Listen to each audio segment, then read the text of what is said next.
જય શ્રી કૃષ્ણ મિત્રો, ચાલો દરેક ગુજરાતીઓની મનપસંદ એવી આજે આપણે દાળ ઢોકળી બનાવીશું. એની માટે મેં 1 કપ તુવેરની દાળ લઈ લીધી છે.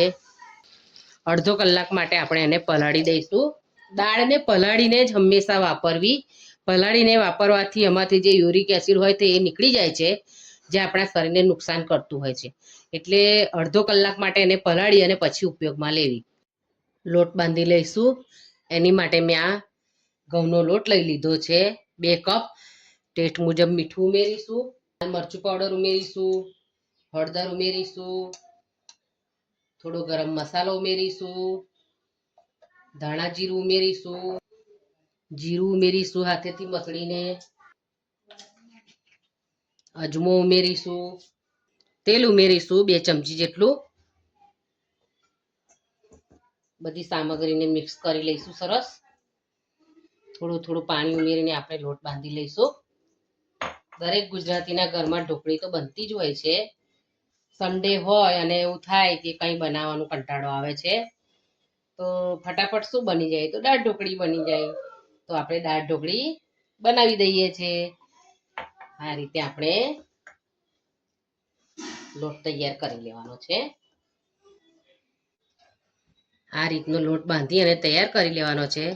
હવે આપણે એને ઢાંકીને 10 મિનિટનો રેસ્ટ આપીશું. દાળને બાફી લઈશું. 5 ચમચી હળદર ઉમેરીશું, મીઠું ઉમેરીશું, સિંગદાણા ઉમેરી લઈશું. ઢાંકણ બંધ કરીને 4 સીટી કરી લઈશું. આપણે દાળનો વઘાર કરી લઈશું. એની માટે આપણે તેલ લઈ લઈશું, સૂકા મરચાં ઉમેરીશું, તમાલપત્ર ઉમેરીશું, રાઈ ઉમેરી લઈશું, મેથી ઉમેરીશું, ટામેટા ઉમેરી લઈશું, આદુ મરચાં લસણની પેસ્ટ ઉમેરીશું, સાંતળી લઈશું. મસાલા કરી લઈશું. આપણે 1 ચમચી લાલ મરચું પાવડર ઉમેરીશું, હળદર ઉમેરીશું અને ધાણા જીરું ઉમેરી લઈશું. આપણો વઘાર તૈયાર થઈ ગયો છે. આપણે બાફેલી દાળ ઉમેરી દઈશું. ગળપણ વગર દરેક ગુજરાતીની દાળ અધૂરી છે, એવી આપણે 1 ચમચી ગોળ ઉમેરી લઈશું. મિક્સ કરી લઈશું અને દાળને હવે આપણે ઉકળવા દઈશું. ઢોકળી માટેની રોટલી તૈયાર કરી લઈશું. આપણે કટ કરી લઈશું. કટ કરી ઢોકળીને આપણે દાળમાં ઉમેરી દઈશું. મિક્સ કરી લઈશું.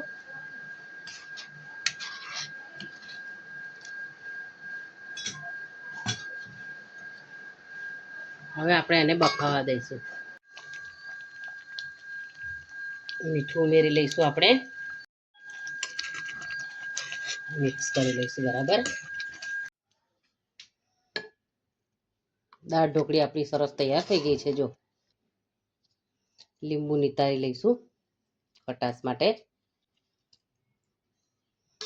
મિક્સ કરી લઈશું. અમારી ઘરે ખટાશ માટે લીંબુ વપરાય છે. તમારે ઘરે શું વપરાય છે ખટાશ માટે? લીંબુ, આમચૂર પાવડર? તો તમે મને કોમેન્ટમાં લખીને જરૂર જણાવજો.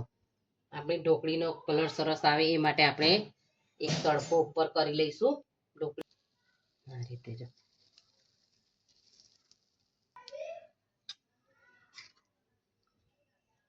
ગુજરાતીઓની મનપસંદ દાળ ઢોકળી, એને આપણે ધાણાથી ગાર્નિશ કરી લઈશું. આપણી દાળ ઢોકળી સરસ તૈયાર થઈ ગઈ છે. જો